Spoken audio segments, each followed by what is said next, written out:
Bueno chicos, hoy vamos a iniciar un nuevo tema, el cual de hecho es una continuación de todo lo que hemos venido viendo. Estudiamos el agua, todas sus propiedades, cómo se involucran las partes biológicas. De hecho es el fluido más abundante, por lo tanto necesitamos estudiar todo ello. Luego pasamos a los aminoácidos, sus propiedades, tanto químicas como físicas y biológicas. También las proteínas, cómo se configuran, cómo se trabaja con proteínas, y finalmente hoy vamos a estudiar una parte que son las estructuras de las proteínas, y en específico vamos a estudiar la estructura primaria de las proteínas. Acá tenemos la bibliografía. Siempre les recomiendo que estudien los principios de bioquímica de Leninger, que es muy buen libro. Justamente el capítulo 3, la sección 3.4, pueden abocarse a ello, justamente solo la sección 3.4, y de ahí se va a basar todo lo que viene en la clase y todo lo que se va a evaluar. Bueno, quizás como a modo de introducción, vamos a hablar un poco con respecto a las estructuras de las proteínas. Cuando hablamos de las estructuras de las proteínas, creo que ustedes ya por biología, por bachillerato, ya saben que las proteínas tienen estructuras y son bien sencillos de recordarse: primaria, secundaria, terciaria y cuaternaria. Es por el grado de complejidad que se ha determinado de esta forma. En esta clase vamos a referirnos específicamente a la estructura primaria. Y acá tenemos una pregunta que hace el libro y me parece muy atinada. ¿Qué es lo que hace? Fíjense bien, que una proteína es una enzima, otra proteína es una hormona, otra proteína es una estructura, una proteína estructural de un músculo, por ejemplo, la miosina, actina, etcétera, etcétera, y otras son algún tipo de anticuerpo? Entonces, ¿qué es lo que hace que todas somos proteínas, pero unas tienen funciones pero tan diferentes una de otra? Lo que hace la diferencia entre una y otra, de hecho existen enfermedades que solo hay un aminoácido que se cambia y ya comienza una enfermedad grave en la persona, de una proteína que se está generando. Entonces, la diferencia para que trabaje de determinada forma es la forma estructural. La forma estructural que presenta esa proteína tiene las características para ser una enzima, ser una hormona, ser una parte estructural o ser un anticuerpo. Entonces, eso lo tenemos que tener bien claro. Ahora, ¿qué es una estructura primaria? La estructura primaria no es nada más que la secuencia de los aminoácidos, en pocas palabras. Es la secuencia con la cual se presentan los aminoácidos, y eso es una estructura primaria de proteína. Estructura secundaria se refiere más que todo a la disposición, eh, ya interactuando todas aquellas interacciones débiles, puentes de hidrógeno, ¿verdad?, que empiezan a plegar un poco a la secuencia de aminoácidos. Lo empieza a plegar, o pensando también en el grupo R que presenta cada aminoácido, y todos esa conformación por los residuos de aminoácidos dan lugar a esa estructura secundaria. ¿Qué pasa con una estructura terciaria? En esta estructura terciaria existen más plegamientos y se estudia, por así decirlo, muchas estructuras secundarias, pero de forma tridimensional, y eso nos va formando una estructura terciaria. Cuando las proteínas ya tenemos dos o más subunidades peptídicas conformándose para formar una proteína de dos o más eh, subunidades peptídicas, ahí estamos frente a una estructura cuaternaria. Cada una de ellas la vamos a estudiar por aparte, pero en esta clase vamos a estudiar específicamente la estructura primaria por su importancia en la función, ¿verdad? O sea, la función biológica depende de la secuencia de aminoácidos, o sea, depende de la estructura primaria. Bueno, vamos a comenzar a hablar directamente de la estructura primaria. Si se recuerdan, la estructura primaria que habíamos dicho es nada más que la secuencia de los aminoácidos que forman parte de una proteína. Ya hablemos de esta proteína como un anticuerpo, hablemos como una proteína estructural, hablemos que puede ser una enzima, etcétera, etcétera, ¿verdad? Entonces, cada una de estas proteínas que se sintetizan en una célula presentan una función determinada. ¿De qué depende esa función? Esa función depende específicamente de la secuencia de aminoácidos que se encuentran en esa proteína. Ahora, ¿qué pasa si cambiamos el orden de la secuencia de esos aminoácidos? Inmediatamente puede ocasionar un problema a nivel biológico. Fijémonos bien. Por ejemplo, existen errores, dice, de la secuencia de aminoácidos y esos errores conllevan a una enfermedad. Si alguna vez han escuchado con respecto a la enfermedad de la anemia falciforme, justamente solo existe un aminoácido, el que se ha modificado en esa proteína, y se presenta un gran problema en el paciente. O otra forma es la distrofia muscular, que ahí no es un aminoácido, sino es un sector de una gran porción de aminoácidos, los cuales hay un problema genético donde justamente ese gen está dañado y hay una sección que no codifica y por lo tanto no produce todos los aminoácidos. Entonces, justamente en ese punto tenemos se tiene un problema ya a nivel de la molécula, de la proteína, y entonces estamos frente a un problema de salud como es la distrofia muscular, entre muchos otros.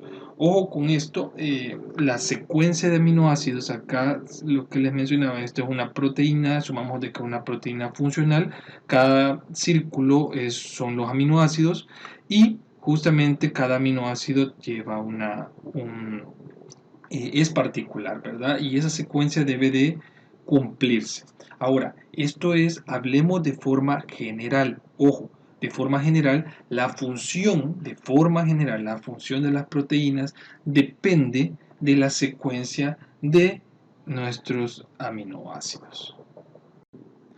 Pero esto, fíjense bien acá, esto no significa, ojo con esta lámina, no significa que la secuencia de aminoácidos, al variar en todas, en algunas proteínas con una sola aminoácido que cambie, se modifica toda la actividad de esa proteína, y en otros no es tan así. No significa que la secuencia de la estructura primaria, la secuencia de aminoácidos, va a ser invariable. No, se estima que aproximadamente existe cierta flexibilidad y se dice que es de entre el 20 y el 30% de las proteínas humanas son polimórficas, o sea que la secuencia de aminoácidos puede ser variable. Fíjense bien, la mayoría de proteínas que tienen funciones parecidas, o sea, que por ejemplo son fosforiladoras, alguna proteína es fosforiladora, por lo general son parecidas la secuencia de aminoácidos, más sin embargo, no siempre, ojo con eso, no siempre es así.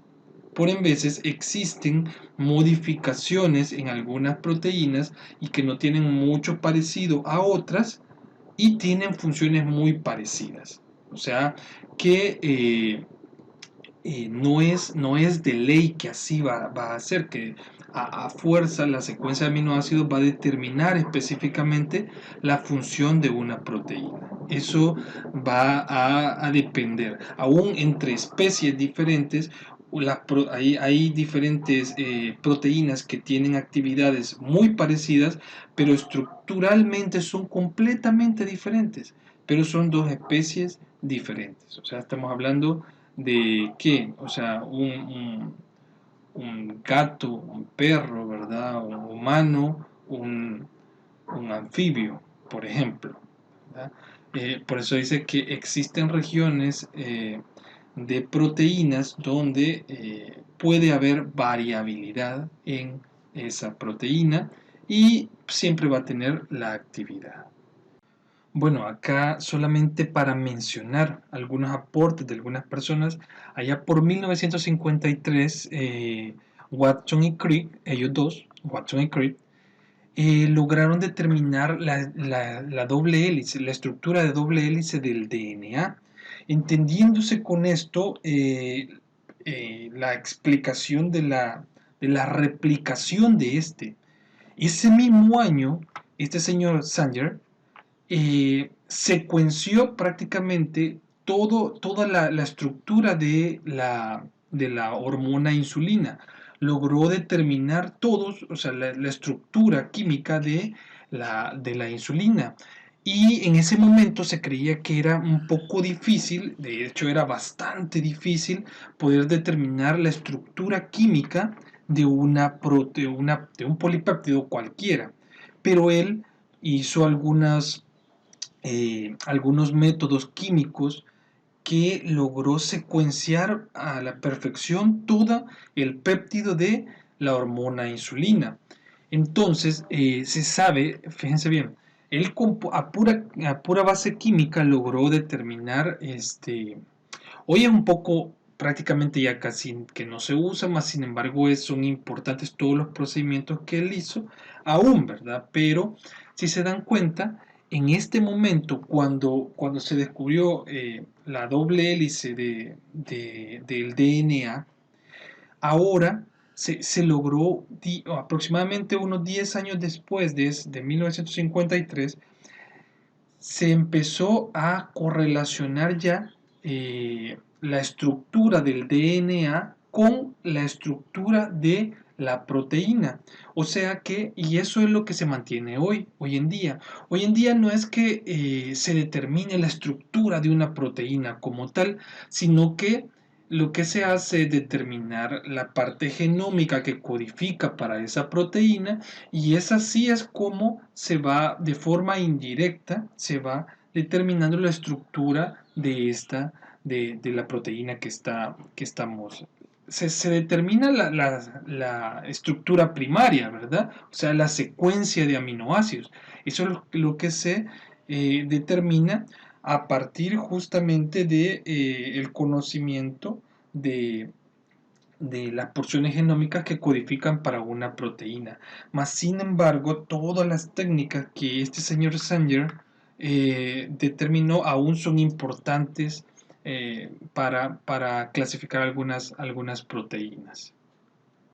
Bueno, acá con respecto a la química de proteínas, fíjense bien, con respecto a la química de proteínas, por lo general es para secuenciar una proteína, para poder obtener la estructura primaria, por así decirlo, de una proteína desde el punto de vista químico. Ahora, todos ya sabemos que tenemos bases genómicas obviamente de los genes que producen estas proteínas, y obviamente de ahí se saca más fácilmente la secuenciación, pero más sin embargo estos métodos son muy importantes, no tanto aplicados a las proteínas, pero fueron importantes en su momento, ahora son importantes en otros métodos biológicos, y por lo tanto es importante que los conozcamos, ¿verdad? Una persona como Per Ehrman fue el que propuso una forma de secuenciación. Ya Sanger había secuenciado también, él hizo la insulina, la secuenció. Ustedes pueden visualizar cómo ahí en el libro expresa cómo él hizo, ¿verdad? Para secuenciar esa hormona peptídica. Pero Per Ehrman hizo una técnica alternativa un poco más sofisticada y a la vez más eficiente. Teníamos un péptido, por ejemplo, un péptido relativamente pequeño, y lo que hacía era que lo hacía reaccionar con fenilisocianato y se agregaba esto era, como el fenilisocianato presenta unas características básicas, se da un pH relativamente alto. y se da justamente en el aminoácido N-terminal. Ya habíamos visto esto, ¿verdad? El aminoácido N-terminal y el C-terminal de las dos colas de la proteína, las dos puntas de la proteína, y se une directamente y finalmente hacemos a través de un ácido trifluoroacético anhidro, se le agrega para que se forme una ciclación y la liberación de el aminoácido N-terminal. Esto tiene la peculiaridad de que única y exclusivamente disocia el enlace peptídico del N-terminal. Justamente ahí se disocia y va sacando ese aminoácido. Se hace aproximadamente, se puede repetir esta secuencia hasta aproximadamente unas 40 residuos de aminoácidos y logra ir secuenciando aminoácido por aminoácido. Les repito, hoy en día tenemos bases de datos genómicas que de una sola vez podemos identificar la secuencia de las proteínas. También es importante mencionar esto con respecto a algunos enlaces disulfuro que se encuentran porque son muy comunes en la mayoría de proteínas, son bastante comunes y por lo tanto existen métodos para poder romper estos enlaces disulfuros que le dan cierta geometría también a la molécula y estabilidad, ¿verdad? Un ejemplo es la hormona insulina, ¿verdad? Tiene enlaces disulfuros y para romper esos enlaces disulfuros se hace por dos métodos, menciona el libro, la oxidación con ácido perfórmico y la reducción con ditiotreitol, ¿verdad? También conocido como beta-mercaptoetanol, ¿verdad? Justamente, miren acá, cuando se hace la oxidación con ácido perfórmico, obtenemos residuos de ácido cisteico, nos queda de esta forma. Y mientras que se hace la reducción, obtenemos justamente la carboximetilación obtenemos los tioles como tal y junto con carboximetilación por yodo acetato podemos obtener residuos de cisteína carboximetilados que también son muy importantes para la identificación de la proteína completa porque esta tiene una característica específica y se puede decir de que justamente en este punto y en este punto se rompieron, ¿verdad? Y por lo tanto deben de estar de una forma geométrica determinada. Solo acá, solo para explicarle que existe algunas proteasas que también son útiles para fragmentar y hacer péptidos un poco más pequeños de una proteína y poder trabajarlo de una forma un poco más sencilla. Ahora, existen proteasas que son específicas, ¿verdad? Son específicas y cortan selectivamente en un punto determinado. Por ejemplo, ustedes van a escuchar mucho más adelante la tripsina, la quimiotripsina, van a encontrar la pepsina, ¿verdad? Todas esas son enzimas que presentan actividad de proteasa y son selectivas, o sea que degradan justamente entre lisina y arginina, justamente en arginina, fenilalanina y así sucesivamente van a ir degradando. Y eso, como estas son específicas, se pueden usar en química de proteínas para poder entender cómo vamos eh, a descifrar de una sola vez, por partes, esa proteína que estamos estudiando. Bueno, quizás acá solo cómo utilizar otras metodologías para determinar la secuencia de una proteína. Quizás lo vamos a tocar justamente esta parte de esta sección del libro, la vamos a tocar solo los puntos que más quizás espero que ustedes entiendan. Y es esto, yo sé que tal vez muchos de ustedes no han llevado análisis orgánico todavía y es el último tema de espectrometría de masas. Y lo importante de la espectrometría de masas es que determina la masa molecular total de cualquier molécula, por grande que sea, se representa la masa molecular de esa molécula. Entonces, nos da ese valioso valor que es la masa molecular total de la molécula, y también se puede utilizar para determinar la secuencia de aminoácidos, porque se pueden ir, lo que hace esto, si se dan cuenta, este es un espectro de masas y son líneas, y cada una de estas líneas me representa diferentes fragmentos. Lo que pasa es de que la molécula empieza a fracturarse por pedazos, y esos pedazos que están relativamente cargados positivamente van hacia un analizador y de acuerdo al peso van cayendo en diferentes niveles, y eso promueve las señales. Si el peso molecular de ese fragmento valía 50, va a aparecer justamente acá, y así sucesivamente, ¿verdad? Ahora, ¿qué pasa? Naturalmente, la espectrometría de masas hasta no hace tanto se utilizaba siempre en moléculas que son termo, termorresistentes y que puedan pasar al estado de vapor fácilmente. Entonces todos sabemos que una proteína, un ADN, un DNA, un RNA, no son moléculas las cuales son fácilmente que nosotros podemos vaporizarlo, ¿verdad? Es una proteína. Por lo tanto, se determinaron nuevas tecnologías adaptadas para poder ionizar, porque lo importante es en masas es poder ionizar a la molécula, y luego de ionizarla, como esta, miren, este es el espectrometría de masas acoplado a un electrospray.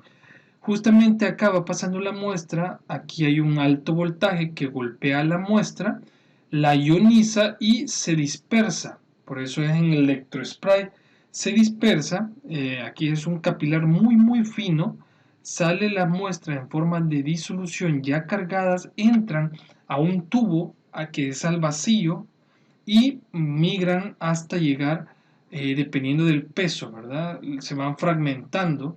Si así lo debe de hacer, se va a ir fragmentando, o algunos llegan completamente enteros, y eso es lo que me da la masa molecular como tal. Eso quizás más adelante ustedes lo van a entender cuando vean las clases de espectrometría de masa en análisis orgánico. Eh, pero básicamente es eso, o sea, la molécula de la proteína se va fragmentando en todo el camino, y varios fragmentos que se van apareciendo de diferentes pesos van colocándose y van apareciendo en forma de señales ya en el ordenador, y eso me identifica cada una de las partes de esa proteína. Acá miren, la última por lo general la última me representa la masa molecular total de esa muestra que tenemos, que en este caso podría ser una proteína. Tenemos otras metodologías, pero la más utilizada, una de las más utilizadas en análisis de proteínas es la espectrometría de masa de ionización por electrospray, ¿verdad? Bueno chicos, creo que hasta aquí vamos a llegar. Toda la parte de síntesis de péptidos y proteínas del capítulo no lo vamos a tocar porque no representa un mayor interés para el pregrado. Vamos a llegar hasta acá. Muchas gracias por la atención. Tengan un feliz día.